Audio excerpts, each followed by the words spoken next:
どうもきみまろです。いつも動画をご視聴いただきありがとうございます。今日は11月に買ってよかったものを紹介しようと思います。今までこの買ってよかったものシリーズは隔月恒例でお送りしていたんですけども、今回11月だけでもいい買い物が結構いろいろできたので、もうやっちゃいます。そんなわけで11月の買ってよかったもの早速いってみましょう。まず一つ目はこちら。スイのレザーキーケースです。僕の買ってよかったものの紹介動画でおなじみのオンラインセレクトショップスイのオリジナルレザーキーケースです。これね、もうほんと好きです。これもうとにかく余計なパーツステッチを取り除いて小さくてミニマルでシンプルなデザインになっています。でこちらレザーには経年劣化も楽しめる牛革を使ってるんですが、この金具部分も真鍮無垢の金具を使っていて、こちらも使い続けることでまたね違った表情を見せてくれるということで、それもね楽しみですよね。こう鍵も片手で取り出しやすくて、でここの鍵と鍵の間にレザーのワッシャーですね、ドーナツ状の輪っか、これのおかげで持ち歩いてる時に鍵と鍵が擦れてチャラチャラになったりもしにくいですし、機能的によく考えられて作られたキーケースです。以前の買ってよかったもので紹介したこちらの MPU のストラッチョ、こちらのねお財布、こちらもコンパクトですごい気に入ってるんですけども、この2つね質感も非常にね近くて一緒にね持ち歩きたい、そんなねキーケースです。こんなね素敵なキーケースを作ってくださったスイの店主ののりまゆさんにね感謝ですね。もうありがとうございます。こちら僕は色はブラックを選びましたが、タンというベージュカラーのものもありますので、そちらもね非常に可愛い色なので、よかったらねチェックしてみてください。概要欄にリンクも貼っておきます。はい、11月の買ってよかったもの1つ目はこちら、スイのレザーキーケースです。はい、買ってよかったもの2つ目はこちら、プーマとメゾンキツネのコラボスニーカーです。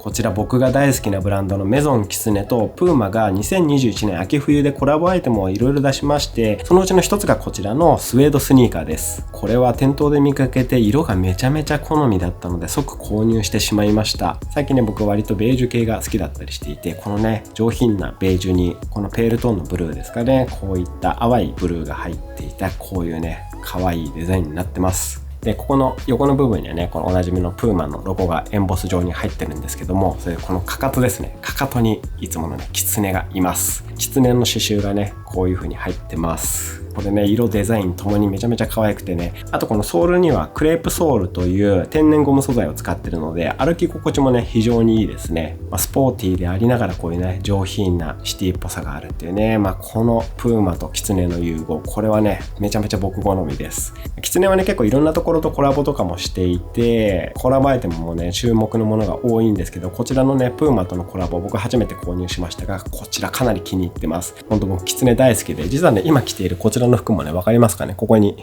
キツネの刺繍が入ってますけど、このねキツネブランドの服はね結構着させていただいています。はい、もうこれはね完全に一目惚れアイテムといった感じですね。もう見てすぐ気に入って購入しちゃいました。はい、買ってよかったもの2つ目はこちら、プーマとメゾンキツネのコラボスニーカーでした。続いて買ってよかったもの3つ目はこちら、柳総理のパンチングストレーナーです。はい、こちらキッチンで使うザルですね。柳総理のキッチンツールはねどれもデザインも美しくて機能的で使いやすいものが多いんですが、最近購入したこのザルがとても良かったので紹介します。まずデザインですが、こうねシルバーで非常に見た目質感ともかっこいいんですけども、それだけではなくてこのボールのいいところはこのねザルの構造、作りですね。これ普通のザルと何が違うかというと、パンチングで穴を開けたようになってるんですね。でこちら普通のザルですけども、普通のザルってこう細かい網目になってるじゃないですか。でこういう網目だとちょっとねこの辺とか分かりますかね、こういう風になんか野菜のカスとか湯切りした麺のカスとかこういうのが挟まるんですよね。であとこうスポンジとかで洗う時もスポンジが結構引っかかったりとか、あとはこういうとことかね、この裏面とかこういうとこにねスポンジが結構引っかかったりとか、そのスポンジもまたゴミとして残ってしまったりとか、あとザル自体がやっぱりこういろんなパーツを組み合わせて作ってるので、あんまね耐久性も良くなくてこうひしゃげてしまったりとか歪んでしまったりとか、結構そういうのもあって壊れやすかったりもするんですけども、それがこの柳総理のパンチングストレーナーだとステンレスのボールに小さな丸い穴を開けているだけで編んでるわけではないので、野菜のカスが挟まることもないですし、こうスポンジが引っかかるなんてこともないです。非常に洗いやすくてとにかく丈夫です。なのでこうスポンジで洗う時なんかはザルを洗ってるというよりボールを洗っている感覚にね近いですね。キッチンでも使用頻度が割と高いザルなので、こういったものをね選ぶと料理もはかどると思います。ちなみに僕が使っているこちらは19センチのものです。はい、買ってよかったもの3つ目はこちらの柳総理のパンチングストレーナーでした。そして買ってよかったもの4つ目はこれです。今使っていたこちらのスポンジ、パックスナチュラルのキッチンスポンジです。僕今までスポンジは何も考えずに適当に選んでいましたが、スポンジって結構毎日使うものだし、ちゃんと考えて購入しようかなと思っていろいろ調べて行き着いた結果がこちらのパックスナチュラルのスポンジだったんですけども、これね大正解でした。めちゃめちゃいいです。このスポンジ持ってみてすぐにこれはもう他のスポンジと違うなっていうのがね分かる、そんなスポンジです。見ていただくと分かると思うんですけど、見た目は結構密度も低くて目が粗いんですよね。目が粗いし適度に柔らかいんですけども、しっかりした強度で絶妙な使い心地なんです。これちゃんと伝わるかわからないんですけど、もう明らかにねよくあるスポンジとは違った感じです。こういった適度に目が粗いスポンジなので泡立ちもとても良くて、水切れもねいいので衛生的ですし、あと強度もちゃんとあるのでしっかり磨いて洗ってるっていうのがね実感できます。これも一つ目を3週間ぐらい使ってますけども、全然へたらないし、食器洗いするたんびにねちょっとした感動を覚えますね。そんなスポンジです。これね使ったことない方ぜひ試していただきたいです。見た目めちゃめちゃシンプルなんですけど、このよくある上に硬い方下が柔らかい方、そういう風のもなくて、スポンジをただね四角に切っただけって感じなんですけど、これ素材がいいんでしょうね。絶妙です。もうほんと今まで使ったことないような割と感動を覚えるスポンジっていう感じですね。はい、ちょっとこれぜひ皆さん一回使ってみてほしいです。色も何色かあるらしいんで、僕はねこの一番ナチュラルなベージュみたいなのを選びましたけども、はい、そんなわけでねこちらのパックスナチュラルのキッチンスポンジ、こちらが買ってよかったものの4つ目でした。はい、買ってよかったもの5つ目はこちら、ローソンの言ったつもりの入浴剤台湾です。こちらは台湾をイメージした香りの入浴剤ということですけども、写真もねこのおなじみの9分の絶景がねパッケージ写真に使われていますけども、台湾好きの僕としてはね、チェックしないわけにはいかないなということでこちら購入してみました。こちらに書いてますけど、アジアンハーブの香りと濁り茶のお湯の色ということで、薬膳っぽい香りの入浴剤でした。ただこれ薬膳の香りが台湾の香りかというとねちょっと違和感もあって、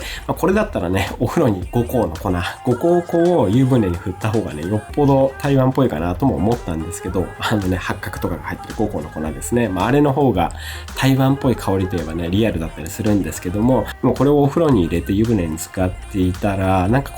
かしい気持ちになるというか、台湾旅行行けていた頃をね思い出す感じがあったので、雰囲気物としては良かったんじゃないかなと思います。なんとなくそろそろ動き出しそうな台湾旅行再開への思いを馳せながらこのねお風呂に使っていたら心地よくね入浴できたので、こちらも買ってよかったものにラインナップさせていただきました。はい、そういったわけでね台湾かどうかは別として、入浴剤としては結構ねこれ入った後体がポカポカしてね非常に気持ちよかったので、入浴剤としてはいい感じだったんじゃないかなと思います。はい、そんな台湾イメージの入浴剤、こちらを買ってよかったものの5つ目として挙げさせていただきます。はい、続いて買ってよかったもの6つ目はこちらです。ソニーの α7C です。はい、実はこれしれっと購入していました。ソニーのフルサイズミラーレスカメラの α7C ですね。今動画を撮影しているのが α7S3 なんですけども、フルサイズ機をね、もう1台サブ機として持っときたいなと思っていまして、それでね、こちらを購入しました。今年ソニーの α7-3 の後継機が出るんじゃないかってことで期待して待っていたんですけども、発表された α7-4 というもののスペックがちょっとね、思ってたのと違ったなっていうのと、国内販売自体もまだ未定ということもあって、いつ出るかわからないし、第2候補だったこちらの α7C を購入しました。僕ね、メインカメラは今撮っているこちらの α7S3 なんですけど、こうレビュー動画を撮ってる時とかに別視点でね、こう撮りたい時とかにもう1台サブカメラがあるといいなってずっと思っていたんですけども、それでね、こちらを購入しました。これね、もう1台あることで YouTube の動画撮影もね、また一段とやりやすくはかどると思いますので、こちらも買ってよかったものに入れました。あと外に持ち出すカメラとしても、今使っている α7S3 だとちょっとね大きいので、こういったねコンパクトなフルライスミラーレス一眼、これはね屋外に持ち出す時とかにも使いやすいなと思いまして、こちらを選びました。またねちょっと外出できる機会も増えてきましたので、最近はねこちらを持ち歩いて外でねスナップしたりとかもしております。はい、そういったわけでね、これからの YouTube 撮影にも役立ちそうなこちら α7C、 こちらを買ってよかったものの6つ目に入れさせていただきました。はい、買ってよかったもの、続いてはこちら Apple の M1Max 搭載の MacBook Pro 14インチです。はい、やっぱり入ってきますよね。こちらですね。M1Max 搭載の MacBook Pro 14インチ。いやね、ほんとこれは買ってよかったです。手元に届いてから1ヶ月近く使ってますけど、これはね、もうほんと動画編集効率がめちゃめちゃ上がりました。もうどれだけね、時間効率が上がったかっていうのはまた詳しく動画にしようと思いますが、今までの動画編集環境のストレスがほぼなくなりました。高い買い物ではありましたけど、めちゃめちゃいい買い物でした。僕はね、YouTube をこれからもたくさん動画を出してきますので、YouTube をやっていく上でのね、投資としては大正解だったと思います。開封動画以前上げているのと、あとね、こちらの先ほど言いましたけども、実際に作業効率がどれぐらい上がったかっていうのもね、近々また動画にしようと思ってますので、気になる方はそれらもチェックしていただけると嬉しいです。これはね、11月の一番の散財ではありましたけど、一番買ってよかったものはやっぱこれですね。はい、買ってよかったもの7つ目はこちらの M1Max 搭載の MacBook Pro 14インチでした。はい、11月の買ってよかったものは以上です。紹介したアイテムは概要欄にリンクも貼っておきますので、気になる方はチェックしてみてください。これからは買ってよかったものの紹介をできる限り毎月やっていこうかなと思います。来月は2021年最後の買ってよかったものの紹介になりますが、12月でね、ボーナスが入ったりする方もいらっしゃるんじゃないかと思いますけども、散財をしたい皆様はね、ぜひ楽しみにお待ちください。僕のチャンネルではこういった買ってよかったものの紹介というのは定期的にやっておりますので、気になる方はチャンネル登録の方もよろしくお願いいたします。もしこの動画が良かったと思った方は、ぜひグッドボタンをよろしくお願いいたします。本日も動画をご視聴いただきありがとうございました。ではまた次の動画でお会いしましょう。バイバーイ。今日は寝っぱなしでしたね。ちょっと起きた。おやすみなさい。